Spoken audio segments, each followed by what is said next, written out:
साजनी सुख झाले साजनी सुख झाले साजनी सुख झाले साजनी रूप पाहता लोचनी सुख झाले साजनी सुख झाले साजनी सुख झाले साजनी रूप पाहता लोचनी सुख झाले साजनी सुख झाले साजनी सुख झाले साजनी रूप पाहता लोचनी सुख झाले साजनी सुख झाले साजनी सुख झाले साजनी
बेस कमी करू.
चित्त ऐशा कळवळ्याच्या जाती तरी लाभाविन प्रीती.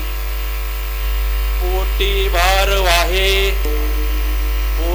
भार वाहे त्याचे सर्वस्वई साहे.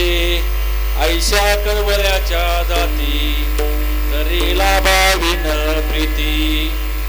तुका म्हणे माझे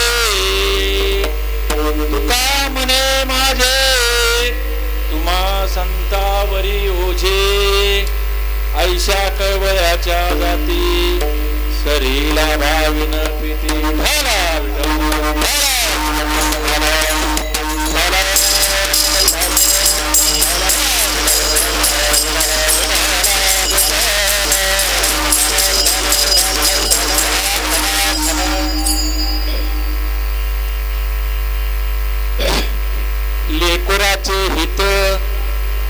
लेकुराचे हित वाहे माऊलीचे चित्त.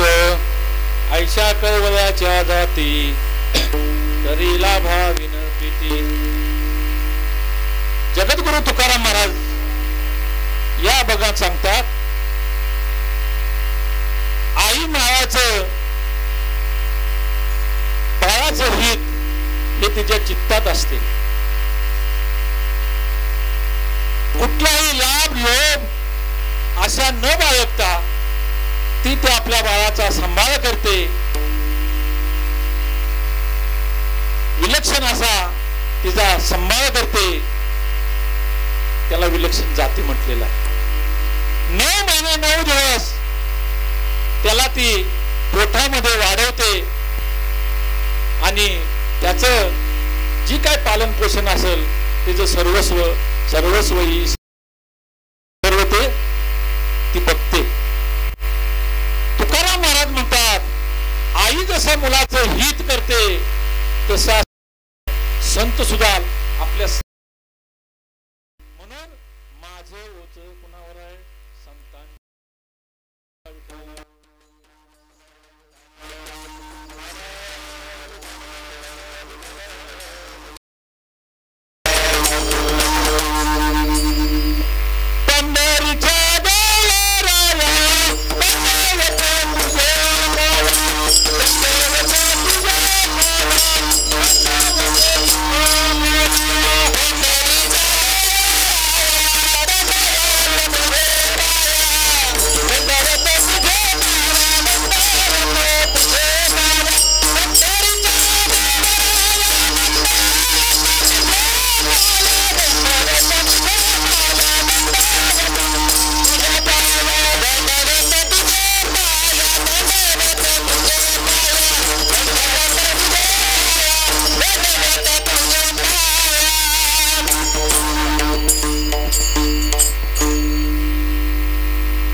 तिकडे जाऊन ते आपल्या त्या भक्ताकडून फाटकं लुगडं मागून घेतलं.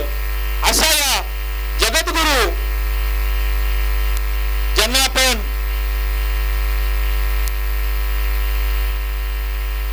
तुका आकाश आहे एवढा असं संबोधतो ते जगद्गुरु तुकाराम महाराज यांच्या 4 चरणाचा संत प्रकरणातील आई जसं मुलाचं हित बघते तसे संत आपल्या सर्वांचं हित बघतात असा वर्णन करणारा हा अभंग आज आपल्या सेवेकरता घेतलेला आहे. विठ्ठल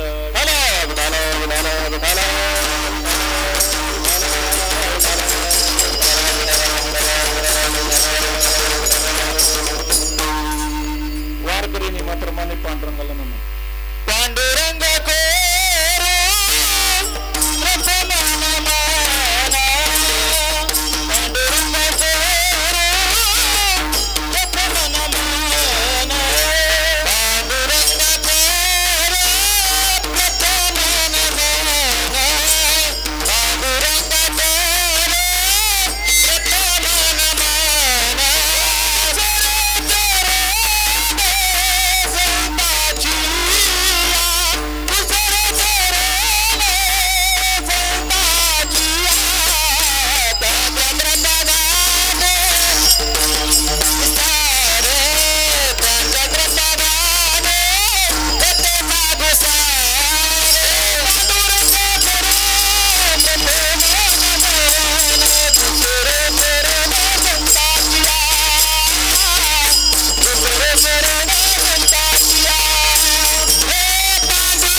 करू प्रथम नमन दुसरे चरण संतांच्या त्यांच्या कृपादाने कथेचा विस्तार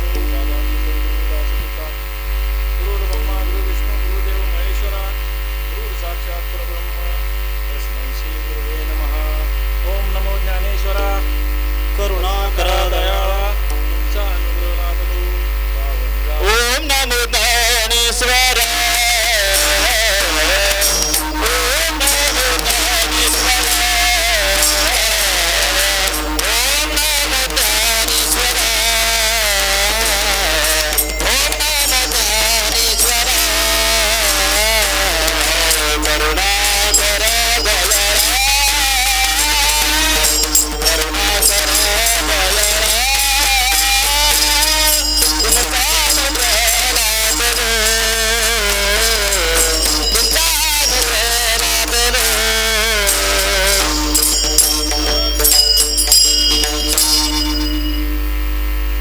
वचन ऐकावे कमलापती माझी लंकाची विनंती घर जर टोकटे काळी आपण असावे जवळी. हे देवा तू जर इथं असतील तर तुला माझे दोन्ही कर जोडून विनंती आहे की माझी ही सेवा गोड मानून घे. वचन ऐकावे कमलापती माझी लंकाची विनंती. लेकुराचे हित वाही माऊलीचे चित्त ऐशा कवळ्याच्या जाती करीला भाविन प्रीती. जगद्गुरु तुकाराम महाराज संतांना आईबाप म्हणतात. संत तुम्ही माय बाप कृपावंत कायमी पतित कीर्तिवानो. संत तुम्ही माय बाप कृपावंत. संत कसे आहेत? कृपाळू आहेत, दयाळू आहेत, प्रत्येकाला मदत करत असतात. म्हणून तुकाराम महाराज सगळ्यात जास्त विश्वास कोणावर असेल तर तो संतांच्या वरती आहे. सर्व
हा माझा विश्वास सर्व भाव दासो झालो त्यांचा, कायेनं वाचेनं आणि मनानं मी त्यांचा दास झालेलो आहे असं जगद्गुरु तुकाराम महाराज. तुकाराम महाराज स्वतः संत आहेत तरी पण ते काय म्हणतात, मी तुमचा दास झालेलो आहे.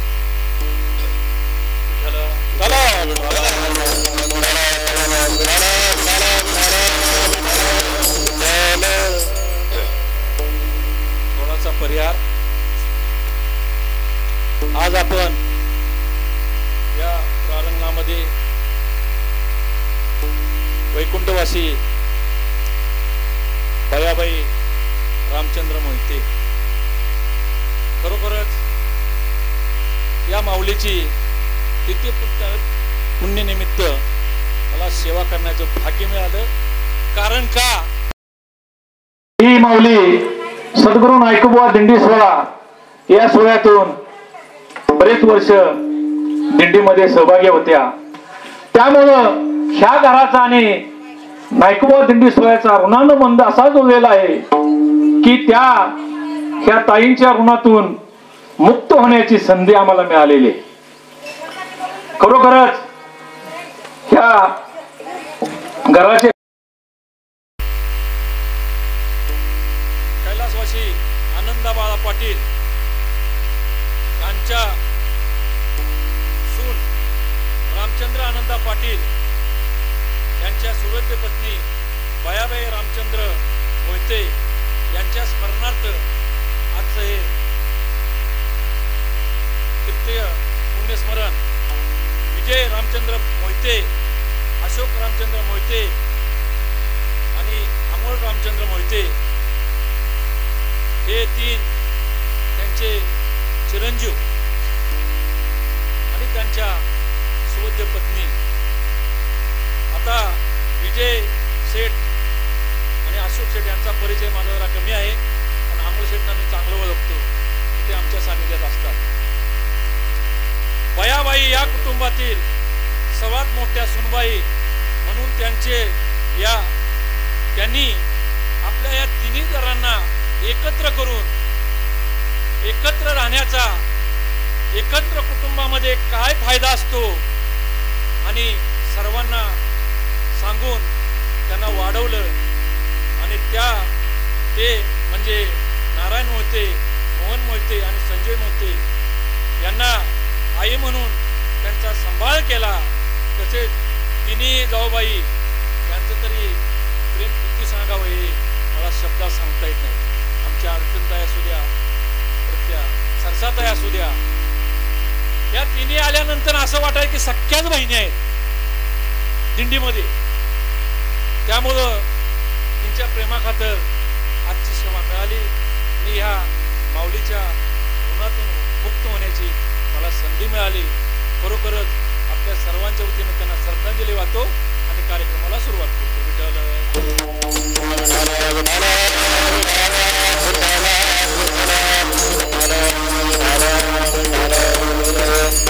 लेकराचे हित वाही माऊलीचे चित्त, ऐशा कळवळ्याच्या जाती तरीला भाविन प्रीती. जगद्गुरु तुकाराम महाराज हे साधी सुधी व्यक्ती नव्हती. तर हे जग ज्या कळी काळाला घाबरत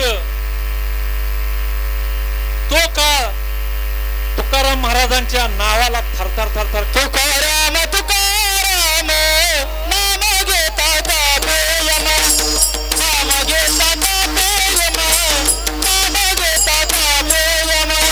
तुकाराम तुकाराम नाम घेता दाबेयम, नाम घेता दाबेयम, नाम घेता दाबेयम. तुकाराम तुकाराम नाम घेता दाबेयम, नाम घेता दाबेयम, नाम घेता दाबेयम. तुकाराम तुकाराम नाम घेता दाबेयम, नाम घेता दाबेयम, नाम घेता दाबेयम. नुसतं तुकाराम तुकाराम नाम घेतलं तरी काळ पळून जात होता. एवढी ताकद तुकाराम महाराजांच्या होती. जगद्गुरु तुकाराम महाराजांच्या कीर्तनामध्ये एक मेलेलं मूल त्यांच्या कीर्तनात आणून ठेवलं, ते जिवंत झालं. एवढंच मध्ये नव्हे, जाणता राजा छत्रपती शिवाजी महाराज यांनी त्यांचं दासत्व स्वीकारलं. म्हणून तुकाराम महाराज म्हणतात, संत आपणासारखे करीती तात्काळ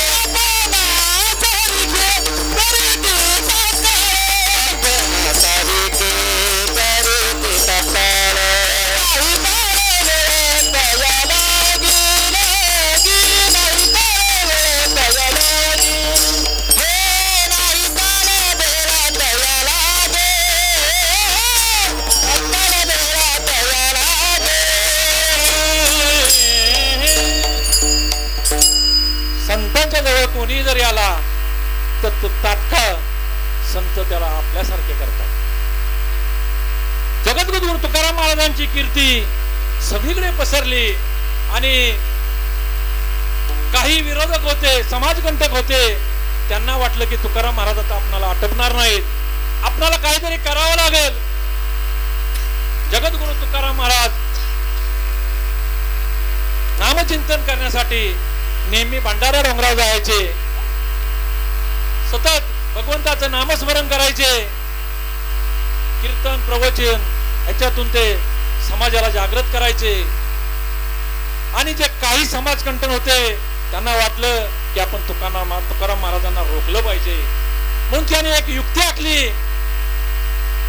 पुण्याला गेले आणि पुण्याला एका वेश्येकडे गेले आणि तिला सांगितलं, तुला आम्ही 10 तोळे सोनं देतो, तू तुकाराम महाराजांना तुझ्या जाळ्यात ओढायचं आणि त्यांना वश करायचं, आणि त्यांना वश केलं म्हणजे समाजात त्यांची नाचक्की होईल.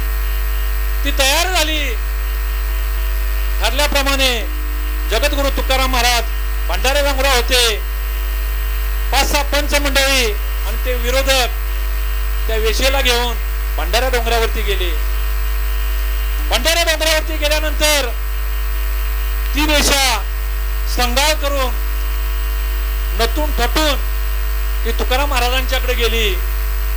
हे जे 4-5 जण होते एका झाडाच्या पाठीमागे लपले, त्यांच्या बरोबर ते काय पंच होते ते पण त्या झाडाच्या पाठीमागे थांबले.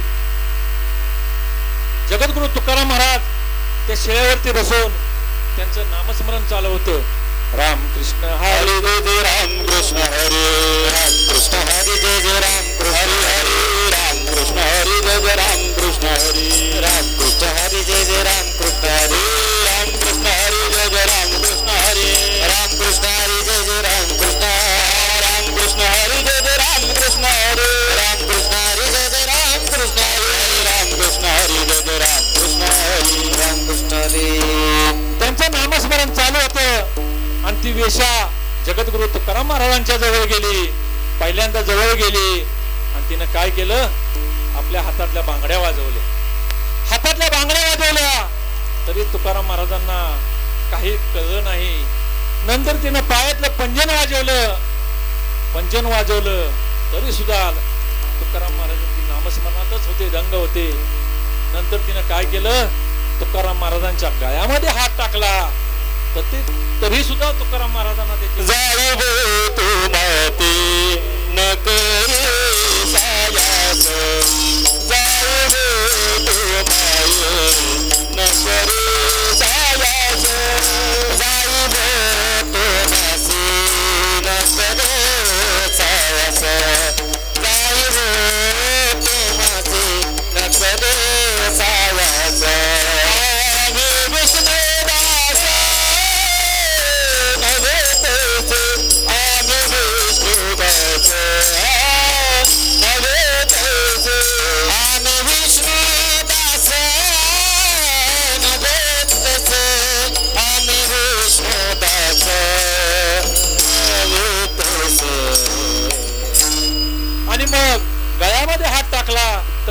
महाराजांना कल्पना नाही. मग तिनं काय केलं, तुकाराम महाराजांच्या हाताला धरलं आणि हलवलं. त्यावेळेस तुकाराम महाराजांनी डोळे उघडे केले आणि समोर पाहिलं तर नतून ठटून आलेली स्त्री पाहिली. आणि तुकाराम महाराजांच्या तोटातून वाक्य गेलं, माते तू इकडे कुठं. हा शब्द कानी पडतात. त्या वेशेला आजपर्यंत कोण माता म्हणलं नव्हतं, कोण आई म्हणलं नव्हतं.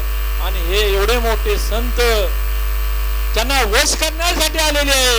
आणि ती म्हणते, तिला जगद्गुरु तुकाराम माता म्हणतात. पटकन ती वेशा तुकाराम महाराजांच्या चरणावरती लोटांगण घातलं. महाराज मला माफ करा. 4-5 लोकांनी मला 10 तोळं सोनं दिलं आणि तुमची तपश्चर्या भंग करायला सांगितली, तुम्हाला वश करायला सांगितलं. परंतु मला पदरात घ्या, माझी चूक मला कळली. आणि ते झाडाच्या मागे उभा राहिलेले सर्वजण बघत होते. आता बघा तुकाराम महाराजांचं काय होतंय. आणि ज्यावेळेस ते चरणावर लोटांगण घेतलं त्यावेळेस त्या सर्वांनी पाहिलं, अरे हे काहीतरी वेगळंच दिसतंय. म्हणून ते पुढे गेले आणि तिथून त्यांनी पाहिलं आणि त्यांनी पळ काढला. त्या माऊलीला म्हणले, तुकाराम महाराजांना माऊली ते वेशा तुकाराम महाराजांना म्हणाली की महाराज मला पदरात घ्या, आजपासून मी तुमची दासी आहे. जगद्गुरु तुकाराम महाराजांनी त्या वेशेला दास्यत्व प्राप्त केलं आणि म्हणले, तुम्ही मला आपलंसं केलं, परंतु जगाचा मालक मला माफ करेल का. त्यावेळी महाराजांनी सांगितलं, अगं तो करुणानिधी आहे, दयाळू आहे, कृपाळू आहे, तो नक्की तुला पोटामध्ये घेईल. तू जो मी मंत्र चालू ठेवलाय, जो मी मंत्र तुला दिलाय रामकृष्ण हरी, तो फक्त तू उच्चारत राहा. विठ्ठल म्हणून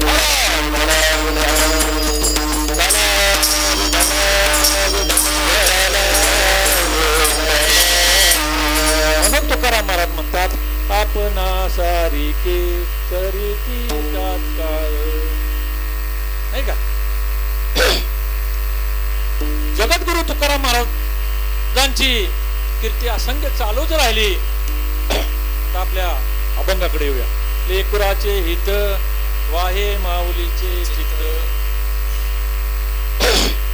सज्जनो, एखादा माणूस मेल्यानंतर आपण त्याचे 3 विधी करतो. पहिला विधी अंत्यविधी, दुसरा विधी दशक्रिया विधी आणि तिसरा विधी म्हणजे वर्ष श्राद्ध. हे 3 विधी आहेत. प्रत्येक मुलाने, प्रत्येक माणसाने हे 3 विधी केलंच पाहिजे. का तर शास्त्रात असं सांगितलेलं आहे की हा वर्षश्राद्ध हा विधी मुलांनी केलाच पाहिजे. का तर तुका म्हणे पितृ आशीर्वाद देती, कल्याण इच्छिते सर्व काळे, कल्याण इच्छिते सर्व काळे, हे कल्याण इच्छिते सर्व काळे, कल्याण इच्छिते सर्व काळे, आशीर्वाद देते, कल्याण इच्छिते सर्व काळे, कल्याण इच्छिते सर्व काळे, तुका म्हणे इंद्र आशीर्वाद देते, कल्याण इच्छिते सर्व काळे, कल्याण इच्छिते सर्व काळे. हे विधी मुलाने केलेच पाहिजे. जर हा विधी जर केला तर तुकाराम महाराज म्हणतात की पितृ आशीर्वाद देतात, आणि जर विधी नाही केला तर पितृ शाप देतात. विठ्ठल विठ्ठल. म्हणून हा विधी मुलानं केलाच पाहिजे. हा विधी मुलानं केलाच पाहिजे. जर हा विधी मुलानं नाही केला तरी हा विधी मुलीने केला पाहिजे. हा विधी मुलीने जर नाही केला तर हा विधी पुतण्याने केला पाहिजे. हा विधी पुतण्याने जर नाही केला तर हा विधी भाऊबंधाने केला पाहिजे. आणि हा विधी भाऊबंधाने जर नाही केला तर हा विधी गावानं केलाच पाहिजे. नाहीतर हे पित्र संतुष्ट होत नाहीत. म्हणून हा विधी मुलानं केलाच पाहिजे.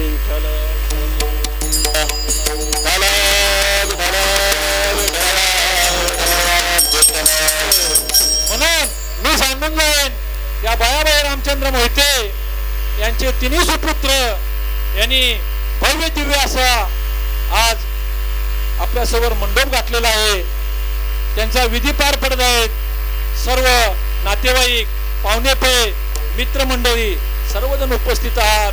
इथे आमचे गुणवंत असे रायनाचार्य रिसोडचे महाराज, महेश महाराज, युवराज महाराज, आमचे सचिव महाराज, संदीप महाराज, आमचे कीर्तिराय शिंदेचे महाराज आणि आमच्या सद्गुरू नायकबुवा केदारनाथ महाराज, नीलम 65 नीलम गोष्टी सोहळ्याचे जे आज गावचे सोगली गावचे सचिव भरत महाराज असतील, गावावरून आलेत आमचे दोन्ही नाना सतीश महाराज, सर्वजण इथे उपस्थित आहात. खरोखरच सोगली गावचं प्रेमच एवढं आमच्या अपशिंगे गावावरती आहे की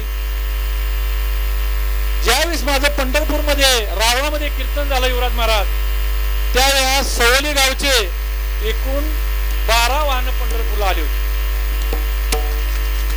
त्यामुळे एवढंच नाही, आमचे सुभाष नाना बसलेले आहेत, यांनी सगळी जेवणाची सोय केली होती तिथे. त्यामुळे ह्यांच्या ऋणातून कधीही मुक्त होऊ शकत नाही. आमचे पाहुणे आले तिथं, तर सर्वांना वंदन करून आपल्या पुढे जाऊया. विठ्ठल विठ्ठल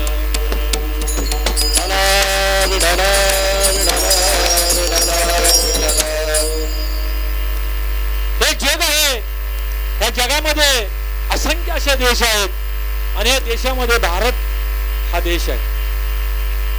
या भारत देशामध्ये असंख्य असे राज्य आहेत. या राज्यामध्ये महाराष्ट्र एक राज्य आहे. या महाराष्ट्रामध्ये असंख्य जिल्हे आहेत. त्यातला सांगली जिल्हा एक आहे. सांगली जिल्ह्यामध्ये असंख्य तालुके आहेत. त्यातला कडेगाव तालुका एक आहे. कडेगाव तालुक्यामध्ये असंख्य गाव आहेत. त्यामध्ये सोहोली एक गाव आहे. सोहोली गावामध्ये असंख्य घरे आहेत, असंख्य माणसं आहेत. सर्वांचे चेहरे वेगवेगळे आहेत, सर्वांचे कपडे वेगवेगळे आहेत. म्हणजे भिन्नता आहे, प्रत्येकामध्ये भिन्नता आहे. तसं मला इथे यायचं आहे, दाढीला लावली. अरे थंब म्हणला माझी एवढी बिडी पिटू दे. तो म्हणला अरे माझी दाढी पिटली आणि तुझी बिडी पिटू तुझी, म्हणजे दाढी जरी तर चालेल पण बिडी पेटली पाहिजे. त्याला काय म्हणायचं? स्वार्थ.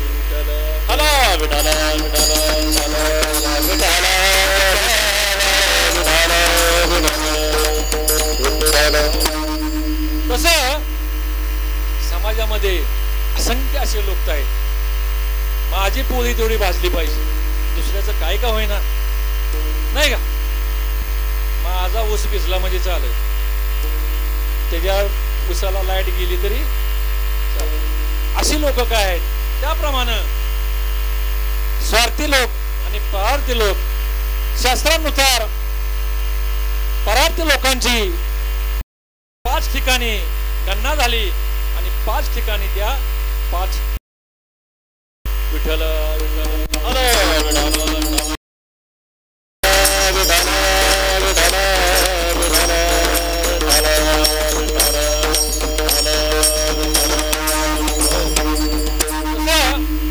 जोड्या तयार केल्या शास्त्रानुसार. पहिली जोडी म्हणजे देव आणि भक्त. दुसरी जोडी पती आणि पत्नी. तिसरी जोडी गाय आणि वासरू. चौथी जोडी गुरु आणि शिष्य. आणि 5वी जोडी आई आणि लेकरू.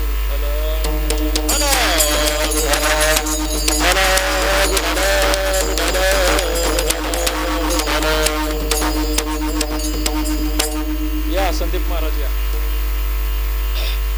तर या 5 जोड्या तयार केलेल्या आहेत. तर शास्त्रानुसार ही पहिली जोडी आहे देव आणि भक्त. देवाला भक्तावर आलेलं संकट कदापि सहन होत नाही. नवे नवे देव त्या भक्तासाठी तळमळतो, कळवळतो आणि आपल्या भक्ताला त्या संकटातून दूर करतो.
कसा आहे तो भक्ताच्या मागे उभा राहतो आणि पाठीमागे उभा राहतो. अर्जुनाच्या कुठे उभा होता? मागे, सॉरी, अर्जुनाच्या पुढे उभा होता आणि द्रौपदीच्या पाठीमागे होता.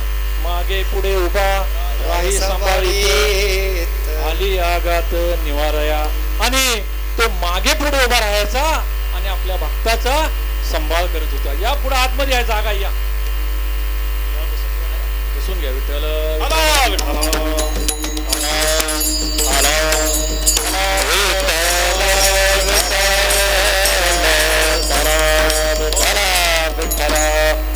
असा हा भगवान परमात्मा पुन्हा कोणाची त्याने संकट दूर केली. चोखोबा काकांच्यासाठी त्यांच्या पत्नीचं बाळंतपण केलं. चोखोबाचा बहीण झाला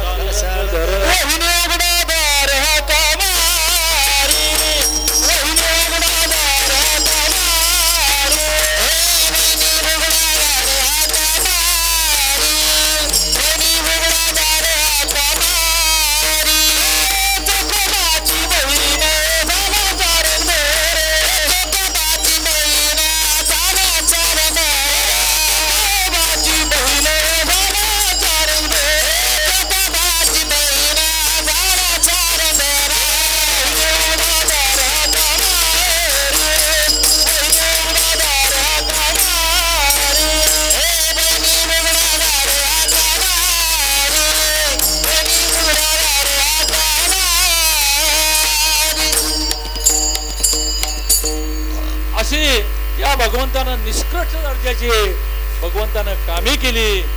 एवढंच नव्हे, आपण 4 वर्षाच्या जनाबाईकडे जर पाहिलं तर त्या जनाबाईसाठी जनाबाईनं हाक जरी मारली तरी तो धावून जात होता आणि तिला दळण सुद्धा दळू लागत होता.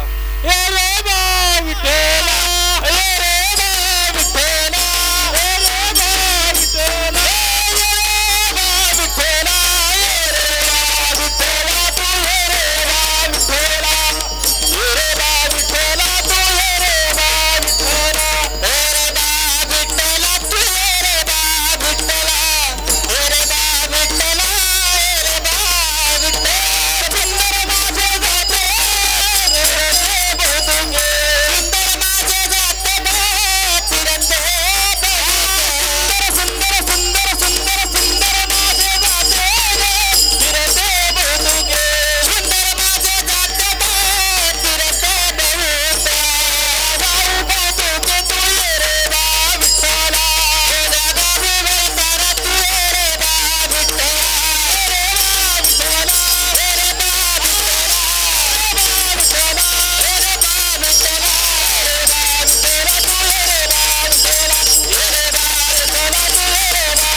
पडलं की तो लगेच जायचा, झोपण्यासाठी पण धावून गेला. आणि ही जनाबाईसाठी नुसतं दळण द्यायत नव्हता, तर तिला अंघोळ घालायचा, वेणी पाणी करायचा. हे काम पण या भगवंतानं केलं. जनी माने सर्व लोका, जनी माने सर्व लोका, जनी माने सर्व लोका, जनी माने सर्व लोका. नाव गाली माझा पिता, नाव गाली माझा पिता,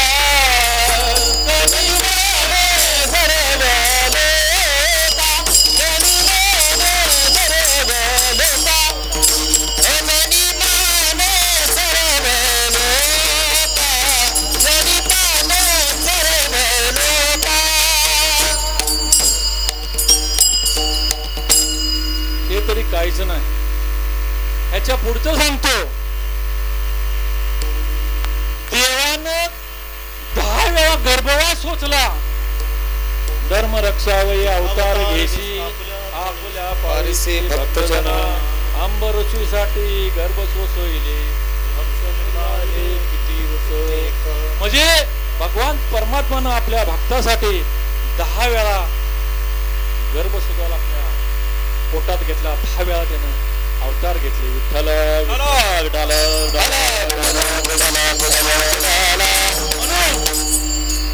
सांगितलं की देवाला भक्ताचं दुःख अजिबात सहन होत नाही, बिलकुल सहन होत नाही. कारण का? देवाचं जीवनच असं आहे की भक्ताला वर काढणं, आणि भक्तासाठीच जीवन आहे.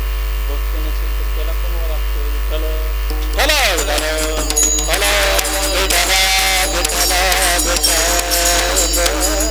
ही शास्त्राने सांगितलेली पहिली जोडी. दुसरी जोडी कुठली असेल तर पती आणि पत्नी. ही दुसरी जोडी, पत्नी लग्न करून येते घरामध्ये आणि पतीशी लग्न करून येते. परंतु ती आल्यानंतर सर्व काम करायला लागतात, सर्व सेवा करायला लागती. कोणाकोणाची सेवा करायची? पहिली सासऱ्याची सेवा करायची, सासूची सेवा करायची, नंदाची सेवा करायची, दिरांची सेवा करायची. का? पतीची मर्जी सांभाळण्यासाठी. पतीची मर्जी जर नाही सांभाळली तर पती आपणाला आपलंच म्हणणार नाही. म्हणून त्याला प्रत्येक गोष्ट तिला त्या घरामध्ये सहन करायची. एवढंच नव्हे, सकाळी उठायचं, मसरांच्या गोठा जायचं, मसरांचं शेणघाण काढायचं. ही कामं सुद्धा ती माऊली करत असे. आत्ता नव्हे, पहिल्या सुना ह्या सगळ्या कामं करत होत्या. इथं असतील पण त्यामध्ये बऱ्याच, आणि आजही करतात. विठ्ठल विठ्ठल.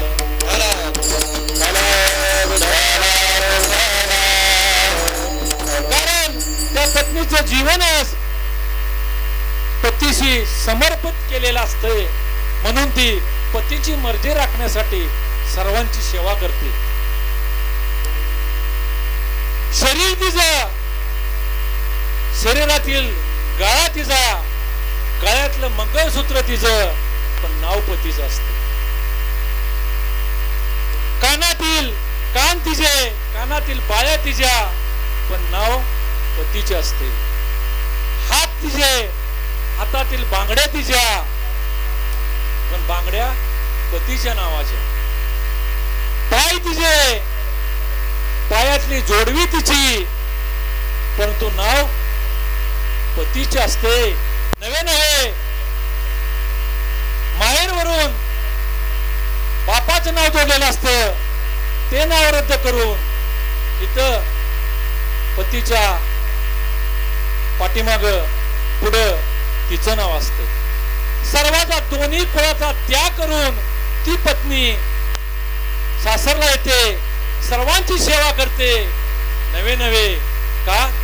तर फक्त पतीची आणि पतीची मर्जी राखण्यासाठी. म्हणून शास्त्र सांगतं की पत्नी ही पतीला समर्पित केलेली आहे. नवे नवे सर्व पत्नीचं समर्पण हे पतीसाठी असतं. म्हणून शास्त्राने ही दुसरी गोडी सांगितली, पती आणि पत्नी. विठ्ठल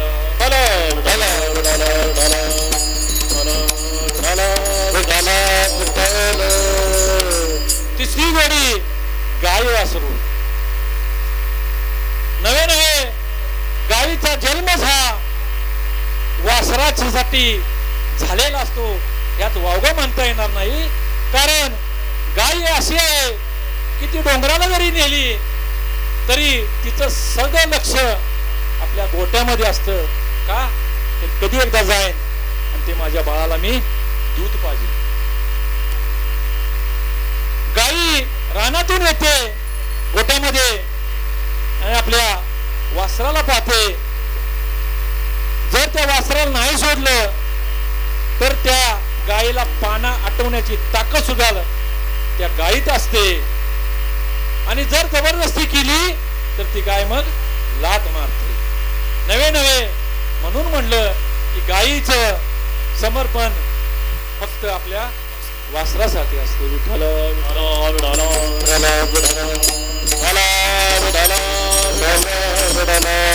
जोडी म्हणजे गुरु आणि शिष्य. गुरुचं शिष्याचा अवैर गुरुला कधीही होत नाही. गुरु शिष्याला झालेलं दुःख कधीही गुरुला सहन होत नाही. गुरुचं जीवनच हे शिष्यासाठी असते. त्याला शिकवायचं, मोठं करायचं, नाव लौकिक करायचा. परंतु ते गुरु आता सध्या मला वाटतं राहिले नाही. त्यांना लघु म्हणायचं. विठ्ठल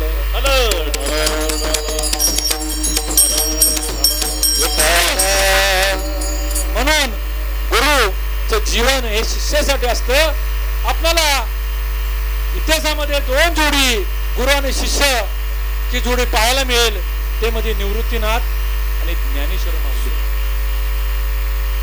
परंपरा आदिनाथ काळापासून चालवले आलेले आदिनाथ गुरु. बोला. आदिनाथ गुरु सकळ सिद्धांता. आदिनाथ गुरु सकळ सिद्धांता. गुरु सकळ सिद्धांता. आदिनाथ गुरु सकळ सिद्धांता. मच्छिंद्रतायाचा मुख्य शिष्य. मच्छिंद्रतायाचा मुख्य शिष्य. मच्छिंद्रतायाचा मुख्य शिष्य. मच्छिंद्रतायाचा मुख्य शिष्य. मच्छिंद्राने वेद गोरक्षा शिकेला.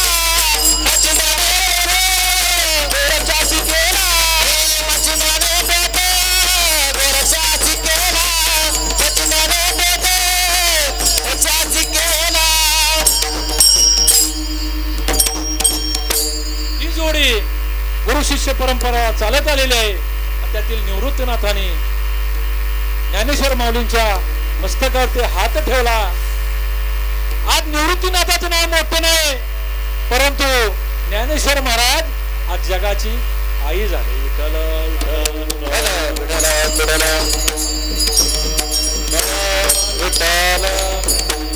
म्हणून गुरु आणि शिष्य, गुरुचं जीवन हे शिष्यासाठी समर्पित केलेलं आहे. आणि शेवटची पाचवी जोडी म्हणजे आई आणि लेकरू.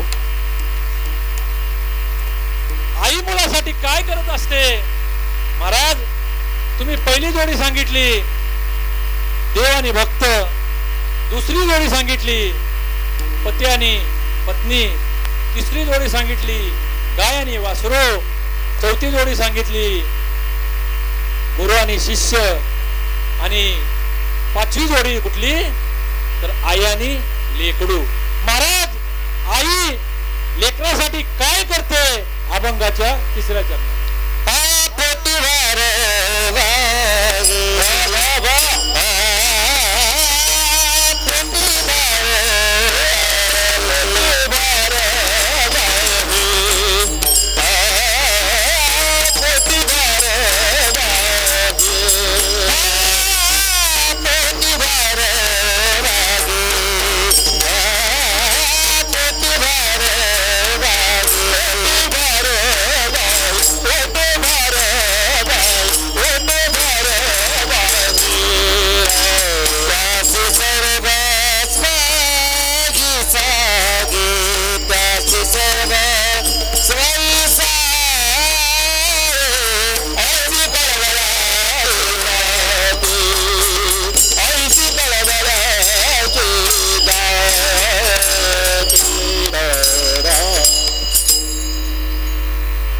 कोटीवार वाहे त्याचे सर्व सोयीस आहे.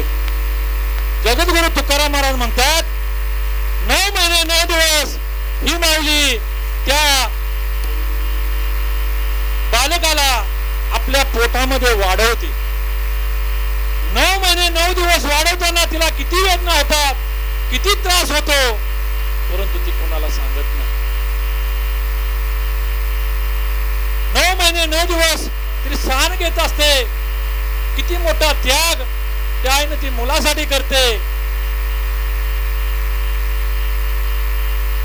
ती 9 महिने वागवते ते वागवते आणि 9 महिन्यानंतर ज्या वेळेस 9 महिने 9 दिवस संपतात त्याला प्रसूती वेदना चालू होतात आणि त्या तिला आलेल्या कळा, तिला होणारा जो त्रास तो तुम्ही आम्ही कोणीही घेऊन सहन करू शकत नाही.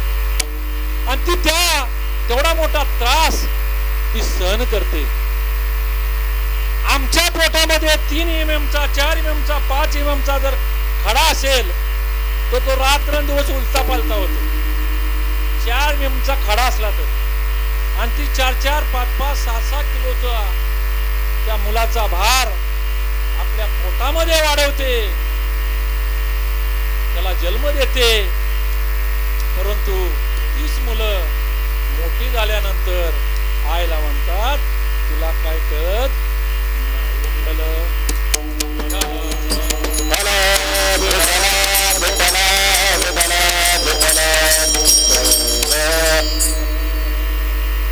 ज्ञानेश्वरीमध्ये 2 स्त्रियांचं वर्णन केलेलं आहे. आपल्या मुलांचं हित जपासणाऱ्या 2 स्त्रिया होऊन गेल्या. त्या म्हणजे एक मैनावती राणी आणि दुसरी मदालसा. गोपीचंद राजाची आई मैनावती राणी. एक दिवस गोपीचंद राजा आपल्या बायकांच्या बरोबर अंगणामध्ये आंघोळ करत होता. त्या बायका त्याला आंघोळ घालत होत्या आणि ही त्या गोपीचंद राजाची आई वरती माडीवरती होती. आणि त्या माऊलीनं पाहिलं की आपला गोपीचंद राजाला त्याच्या पत्नी आंघोळ घालत आहेत, परंतु त्याला ती पाहतच राहिली आणि मनामध्ये तिच्या आलं की हा गोरा घुमटा माझा मुलगा, धष्टपुष्ट असा माझा मुलगा, एवढा देखणा मुलगा, परंतु हा एक दिवस त्या काळाच्या पडद्यावर जाणार आहे. म्हणून त्या माऊलीला दुःख झालं आणि ती डोळ्यातून तिच्या अश्रू आले आणि ते माडीवरून ते अश्रू त्या गोपीचंद राजाच्या पाठीवरती पडले. आणि ते अश्रू पाठीवर पडल्यानंतर गोपीचंद राजाला वाटलं की आपल्या अंगावरती गरम अश्रू कुठून पडले. म्हणून त्यानं वर पाहिलं तर माडीवरती मैनावती राणी उभा होती आणि तिच्या डोळ्यामध्ये अश्रू होते. पटपट अंघोळ आटपली. त्याला वाटलं माझ्या आईला कोणीतरी दुःखी केलं. तलवार घेतली आणि माडीवरती गेला आणि आईला विचारला, आई सांग तुला कुणी दुःख दिलं, मी आत्ता त्याला मारून टाकतो. आईच्या डोळ्यात अश्रू तसेच होते. त्यावेळेस आईने सांगितलं, बाळा मला दुसरं तिसरं काही दुःख नाही. बाळा तुझा हा देखना देह नरदेह गोरा घुमटा एक दिवस काळाच्या पडद्यावर जाणार आहे, म्हणून मला दुःख होतं. त्यावेळेस गोपीचंद राजा आपल्या आईला बोला, आई मला सांग काळावर विजय कसा मिळवायचा तेवढा मला सांग, मी तो काळावर विजय मिळवतो. त्यावेळेस गोपीचंद राजाच्या आईनं मैनावती राणीनं त्या गोपीचंद राजाला सांगितलं, त्याचा विजय मिळवायचा असेल तुला परमार्थच करावा लागेल आणि परमार्थ केला तरच तू काळावर विजय मिळवू शकतो. कुठलीही अपेक्षा न धरता तो गोपीचंद राजा राज्याचा त्याग केला आणि तपश्चर्यासाठी वनामध्ये निघून गेला. आपल्या मुलाचं हित कशामध्ये आहे हे आईला चांगलं कळतं, म्हणून तो राजा वनामध्ये निघून गेला. दुसरा राजा ऋतुराज नावाचा राजा होता. बदलासा त्याची पत्नी. तिला 4 मुलं होती. 3 मुलं लहानपणी पाण्यामध्ये असतानाच तिला योगाचं तपश्चर्याचं ज्ञान दिलं आणि 3 मुलांना लहानपणी तपश्चर्याला वनामध्ये पाठवून दिलं. त्यांचा उद्धार केला. जसा गोपीचंद राजेचा उद्धार केला तसा या बदलासा राणीनं आपल्या 3 मुलाचा उद्धार केला. एक मुलगा राहिला, त्याचं नाव आलर. तो मुलगा राहिला. त्यावेळेस तो ऋतुराज राजा आपल्या पत्नीला म्हणाला, अगं राज्य सांभाळण्यासाठी ह्याला तरी राहू दे, ह्याला जर पाठवून दिलं तर राज्य कोण सांभाळणार. त्यावेळेस ती बदलासा राणी म्हणाली, याला राज्यात ठेवायचं असेल तर याला संसार करून परमार्थ कसा करता येईल हे शिकवावं लागेल. आणि त्या पद्धतीने त्या राणीनं संसार करून परमार्थ कसा करता येतो आणि काळावर कसा विजय मिळवता येतो याचं ज्ञान प्राप्त. म्हणून आज त्या दोन्ही माता मुलांचं ही कशामध्ये आहे हे त्यांना कळालं आणि त्यांचा उद्धार केला. विठ्ठल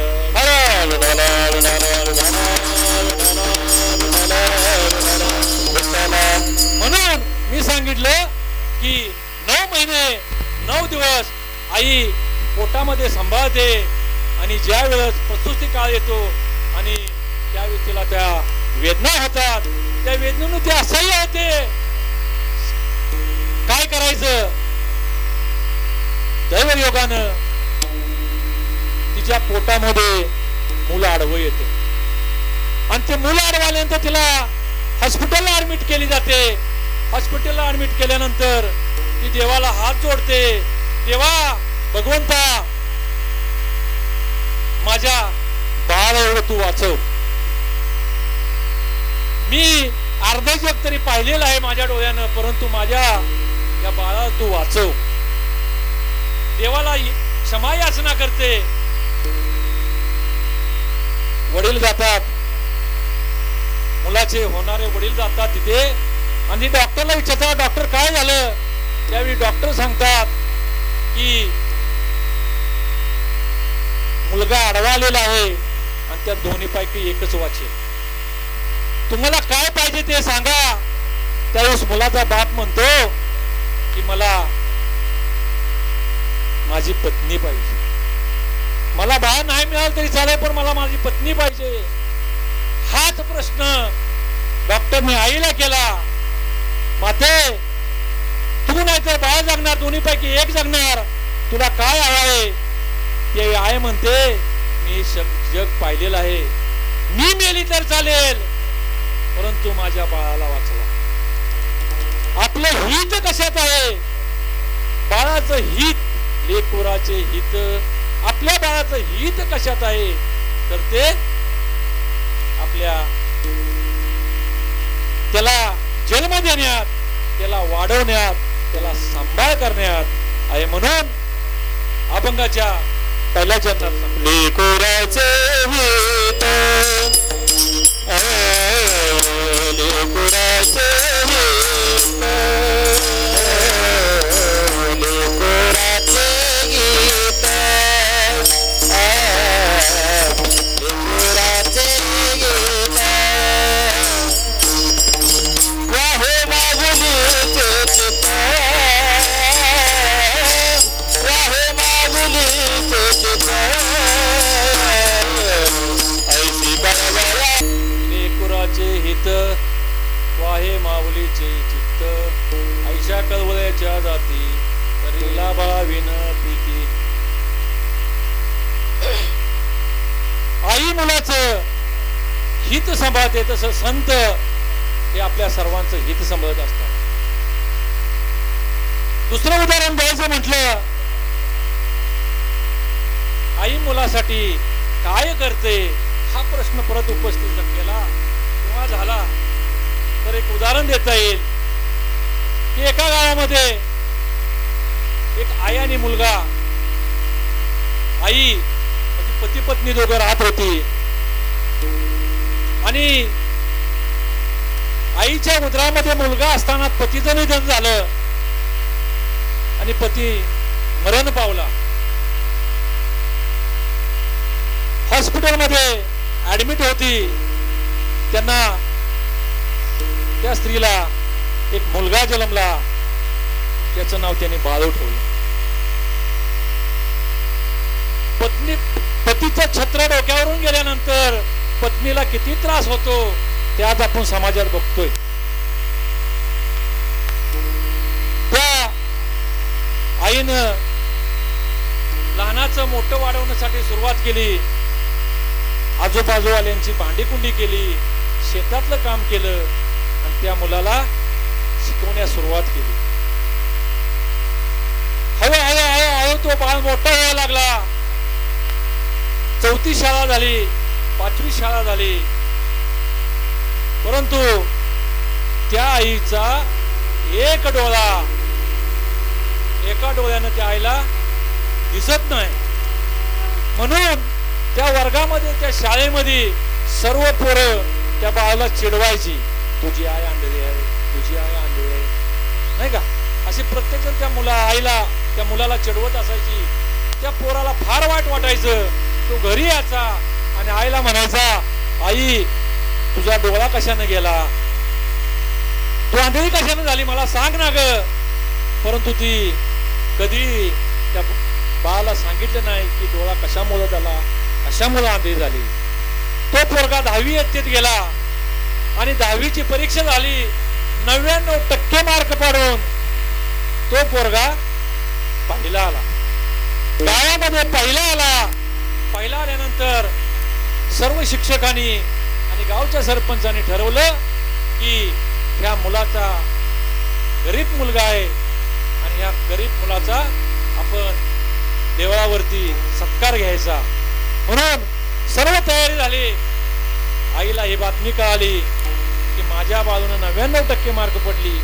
म्हणून आज सर्व शिक्षक, सर्व गाव ग्रामस्थ माझ्या मुलाचा सत्कार करणार आहे. अत्यानंद झाला. तो मुलगा आला घरी. आई माझा सत्कार आहे. आज मला सरपंचाच्या हस्ते मला माझा सत्कार आहे. हो बाळा, मला समजलं. मला शेजारच्या बायकांनी सांगितलं आज तुझा सत्कार आहे. पण आई माझं ऐक. ते म्हणले काय बाळा, माझा सत्कार आहे परंतु तो त्या सत्काराला यायचं नाही. ही माझी अट्ट आहे.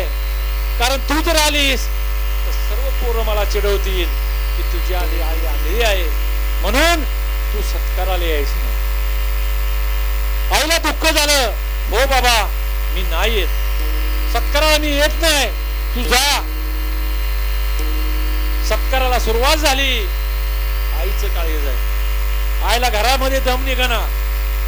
काय केलं, एक घोंगड कांबरलं, सगळ्यांच्या पाठीमागे जाऊन उभा राहिली आणि तो सत्कार सोहळा पाहू लागली. परंतु त्यातील एक चांगला शिक्षक होता. त्याने त्या बाळूच्या आईला पाहिलं तर बाळूची आई घोंगड कांबरून सगळ्याच्या पाठीमागे उभा होती आणि तिला पाहिलं आणि माईकवर आवाज दिला, बाळूची आई जिथं असेल त्यांनी स्टेजवर यायचं. काय करावं काय नाही सूचना झाले. पोरानं तरी सांगितले तू स्टेजवर यायचं नाही, कारण बाळूचा सत्कार हा सरपंचाच्या हस्ते नसून बाळूच्या आईच्या हस्ते होईल. असं माईकवर पुकारलं. काय करावं काय कळना. शेजारी बाया होत्या. बायाने जा, अगं तुला बोलवते जा. आई गेली. आई गेल्यानंतर त्या बाळूच्या आईच्या हस्ते बाळूचा सत्कार झाला. बाळू काही बोलला नाही. सत्कार वगैरे झाला. आई घरी आली. बाळू घरी आला. आईवर एवढा रागवला की आईला म्हणला, तुला एवढं सांगून पण तू तिथं का आलीस? मला तुझं तोंड पाहायचं नाही. मी आत्ताच्या आत्ता घरातून निघून जातो. आणि त्या दिवसापासून तो बाळू घरातून निघून गेला. विठ्ठल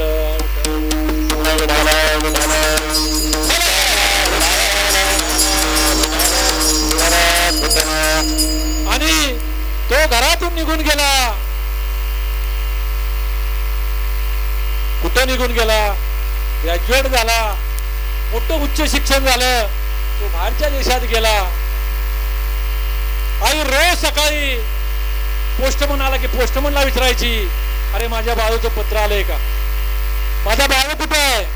तुला काय पत्र आलंय का? रोज सकाळ जायची.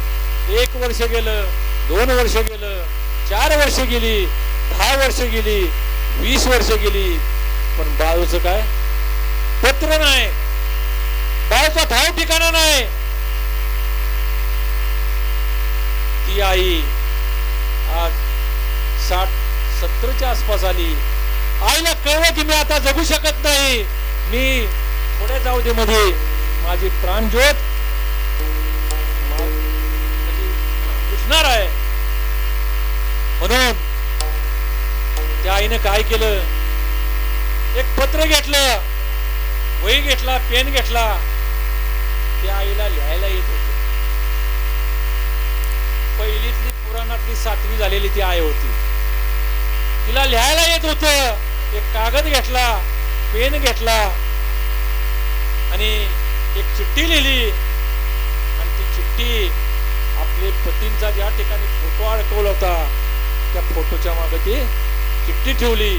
थोड्याच अवधामध्ये कालावधीमध्ये ती बाळूची आई मरण पावली. मरण पावल्यानंतर गावकऱ्यांनी मगाशी सांगितल्याप्रमाणे तिचा सगळा विधी केला. आणि पुढे काय झालं? बऱ्याच वर्ष झाल्यानंतर तिचं ते घर होतं ते पडलं. त्या घरावरती चगाळ आलं, गवत उगून आलं. आणि काही काळानंतर तो जो बाळ होता तो परदेशातून काही कामानिमित्त त्या शहरामध्ये आला. आणि त्या शहरामध्ये आल्यानंतर त्याला आपल्या आईची आठवण झाली. आईची आठवण झाली आणि मग तो आपल्या गावाकडे त्यानं कूच केलं. गावाकडे आला. गावाकडे आल्यानंतर आता तो लहानपणी गेलेला बाळू, 2 मुलं झालेली त्याला, कसा ओळखणार? परंतु त्या बाळाला माहित होतं की आपलं घर कुठं आहे. त्यानं इकडे तिकडे पाहिलं नाही, कुणाकडे पाहिलं नाही. तो आपल्या घराकडे गेला. घराकडे गेला. घर पूर्ण पडलेलं होतं, गवत वाढलेलं होतं, पण त्या घराला एक दरवाजा होता आणि त्या दरवाजाला फक्त कडी लावलेली होती. तो बाळ आपल्या घरावर गेला. कोण दिसत नाही. आई गेलीच असणार म्हणून तो घराजवळ गेला आणि घराची गवत बाजूला सारलं आणि ती कडी काढली. आत गेला. पुढे खिंडारच होत. आतमध्ये फक्त त्याला दिसलं काय? गवत बाजूला सारलं तर आपल्या वडिलांचा फोटो दिसला. फक्त फोटो त्याला दिसला. आई कुठे दिसत नाही. वाईट वाटायला लागलं. डोळ्यातून अश्रू यावं लागले. हे मी काय केलं? फोटोकडे गेला. फोटो जवळ आलेलं गवत बाजूला काढलं तर फोटोच्या बाजूला त्या बाळूच्या आईने लिहिलेली चिठ्ठी सापडली. ती चिठ्ठी सापडली. त्या चिठ्ठी त्यानं उघडली. त्या बाळूने चिठ्ठी उघडली आणि ती चिठ्ठी वाचण्यास सुरुवात केली. प्रिय बाळू, तुझ्या आईचा आशीर्वाद. माझ्या आईला घ्यायला येत होतं, मला कधी सांगितलंच नाही. बाळू, मी आंधळी म्हणून तू घर सोडून निघून गेलास. बाळू, तू मला प्रत्येक वेळेला विचारायचास की आई तुझा डोळा कशाने तोंडली झालेली आहे, परंतु तुला मी कधी त्याचं उत्तर दिलं नाही. परंतु आज तू माझ्या इथं नाहीस, पण तुला सांगावं, तू जर आलास तर तुला माहिती व्हावं म्हणून मी सांगते. बाळू, ज्यावेळेस तुझा जन्म झाला त्यावेळेस तू हॉस्पिटलला होतास. डॉक्टर धावत धावत आले आणि मला सांगितलं की ताई तुम्हाला मुलगा झाला. मुलगा झाला, मला आनंद झाला. पण तू डॉक्टरनं पुढे सांगितलं तुम्हाला मुलगा झाला परंतु तू एका डोळ्यानं आंधळा. एका डोळ्यानं आंधळा सांगितलं. त्यावेळेस मी डॉक्टरांना सांगितलं की डॉक्टर साहेब मी हे अर्ध जग पाहिलंय परंतु माझ्या मुलानं दोन्ही डोळ्यानं जग पाहावं. माझा एक डोळा काढा आणि माझ्या बाळूला द्या, बाळूला हे जग बघू द्या. त्यावेळी त्या डॉक्टरनी माझा डोळा काढला आणि बाळा तुला डोळा चिटकवला.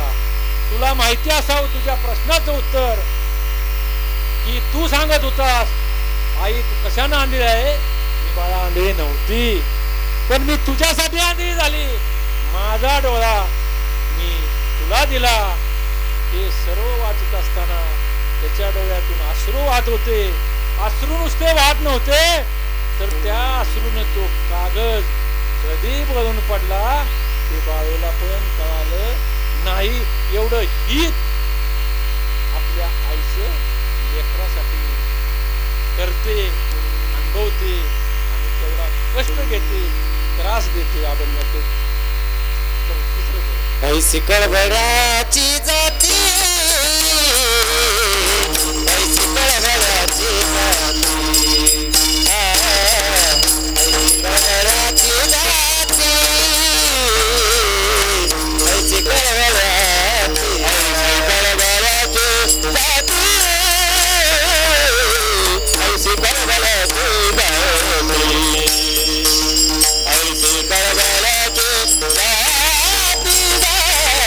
ऐसी कळवळाची जाती.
हित वाहे माऊलीचे चित्त ऐशा कळवळ्याच्या जाती तरी लाभाविन किती पोटी भार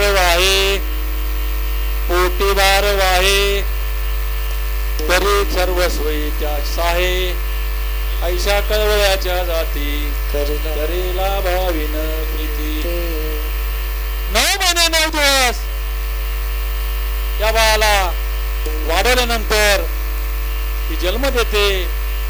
जन्म दिल्यानंतर त्याचं पालस पोषण करते, रक्षण करते. लहान असल्यानंतर ते लहान मुलं जन्माला आल्यानंतर खूप त्रास देत असत. ते सारखं रडत असत. त्या आईला आणि आजीला एका पाया उभा करत, एवढं ती रडत असत नाही का. रडते माझे बाळताने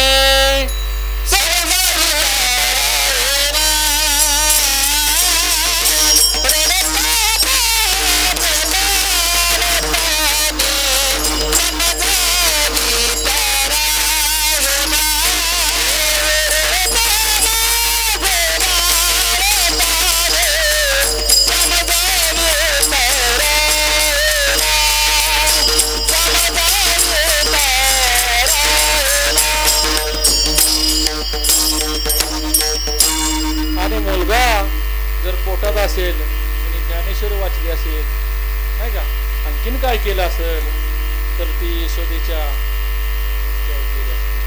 कृष्णा तुला मी ताकीद करते घरी कुणाच्या जाऊ नको.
आई आपल्या बाळासाठी करते.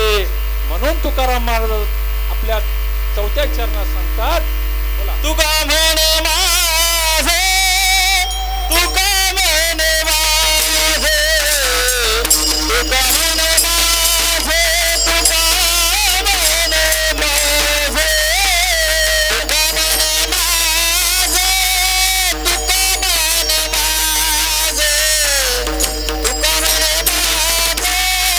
तुका म्हणे माझे, तुम्हा संतावरी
तुकाराम महाराज म्हणतात, आई जशी लेकराचं ही जोपासते तसं ही संत मंडळी आपल्या सगळ्यांचं हित जोपासतात. स्वतः जगद्गुरु तुकाराम महाराज संत असून सुद्धा जगाचा मालक त्यांच्यासाठी कधीही धावून येतो. ते सुद्धा म्हणतात आपल्या संतांचं दासत्व ते स्वीकारतात. जसं आई मुलाचं हित करते तसं तुकाराम महाराज म्हणतात, हे माझं ओझ आहे ते मी तुम्हा संतावरती लादत आहे, देत आहे. ज्ञानेश्वर माऊली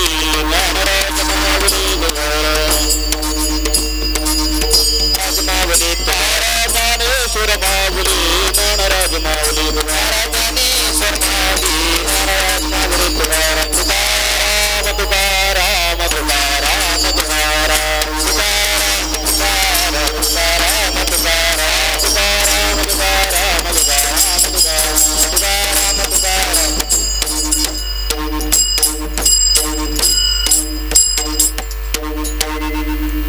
वैकुंठवासी बायाबाई रामचंद्र मोहिते यांच्या द्वितीय पुण्य स्मरणानिमित्त आज आपण तिथे सर्वजण उपस्थित आहात. खरोखरच आज या माऊलीवर प्रेम करणारी लोक आणि माझ्यावर प्रेम करणारी लोक सगळ्यांचा संगम झालेला आहे. आज या माऊलीसाठी आपल्या इंदुलकर महाराजांच्या कीर्तनामध्ये ज्यांनी पकवाज वाजवलं ते महाराज आज आपल्या त्यांचं गायन ऐकायला मिळालं. आमचे गायनाचार्य महेश महाराज, विश्वचे महाराज, आमचे खरोखरच ज्या सर्व वारकऱ्यांना एकत्र साधण्याचं काम आमचे युवराज महाराज करतात ते आहेत आमचे संदीप महाराज. सर्वांची नावं घेता येत नाहीत कारण आता आमचे अभिषेक कंस्ट्रक्शन ते स्वतः उपस्थित राहिले. सर्वजण प्रेम करणारी, या माऊलीवरती प्रेम करणारी, अमोलवरती प्रेम करणारी या सर्व लोक इथं उपस्थित राहिलात. आमचे नाना पेटी मास्तर, संदीप, सर्वजण उपस्थित राहिला. सर्वांना मी नतमस्तक होतो आणि या माऊलीसाठी दोन शब्द सांगतो की ही माऊली ज्यावेळेस आपल्यातून निघून गेली, जाताना ती मोकळी गेली नाही. तर जाताना ती भगवंताकडे जाताना दोन हातामध्ये दोन पिशव्या घेतल्या आणि ती निघून गेली. त्यावेळेस तिला एक दंडक आडवा यमानं तिला अडवलं. त्यावेळेस विचारलं त्या पिशवीमध्ये काय, त्या पिशवीमध्ये काय आहे. त्यावेळेस त्याने विचारलं तर त्या पिशवीमध्ये काय भेटलं तर तिनं केलेली पंढरपूरची वारी. त्यांनी या तिन्ही दिरांना एकत्र ठेवलं, एकत्र कुटुंब ठेवलं. नातवांडा, सुनबाई, सर्व लोकांना, सर्व परिवाराला एकत्र ठेवण्याचं काम केलं. नवे नवे या दिरांचं पालन पोषण केलं. म्हणून ते त्या पिशवीमध्ये, पहिल्या पिशवीमध्ये ते बाहेर पडलं. दंडक बाजूला झाला. एक अलाव करू नका. दुसरा दंडक आडवा लावला आणि त्यावेळी त्या माऊलीचं त्यामध्ये काय पुण्य आहे तर ते पाहिलं. तर 2 वर्ष झाली, हे 3रं वर्ष आहे. त्या विजय, अशोक आणि अमोल या तिघांनी तिला मोक्ष प्राप्ती मिळवण्यासाठी जे वृक्षश्राद्ध केलं आणि लोकांना अन्नदान केलं, पूजापाठ केली, जे काय असेल ते हातानं जे काय असेल ते दान केलं, ते त्या पिशवीमध्ये मिळालं. यम बाजूला सरला आणि बाई माऊली तू फार पुण्य कमवून आलीस, तुला स्वर्गाशिवाय कुठे जागा नाही, चांगल्या ठिकाणी जागा आहे. ती माऊली वरती गेली, दोन्ही हात वर केले आणि तिन्ही मुलांना आशीर्वाद दिला. घ्या आशीर्वाद, घ्या आशीर्वाद, घ्या आशीर्वाद. जय विठ्ठल, जय जय विठ्ठल, जय जय विठ्ठल, जय जय विठ्ठल.